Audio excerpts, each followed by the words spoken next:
This is called the Zona Rio. It is my favorite neighborhood in TJ. It is one of the classiest and nicest part of TJ. This is where you would go to for some fine dining, where you would go to stay at a nice hotel. This is one of the safest parts of TJ. It was not established until early or mid 80s is when it finally got established. This is where you will find the Plaza Rio, that is the outdoor, very nice shopping mall of Tijuana. It also is next to the cultural center of Tijuana, Culturo Central.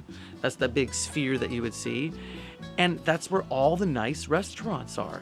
And right in the same neighborhood, right down the street from Carnitas Quiroga, is the Hotel Lucerna and the K Tower. And what's right down from there? The Mercado Hidalgo. And what's right down from there?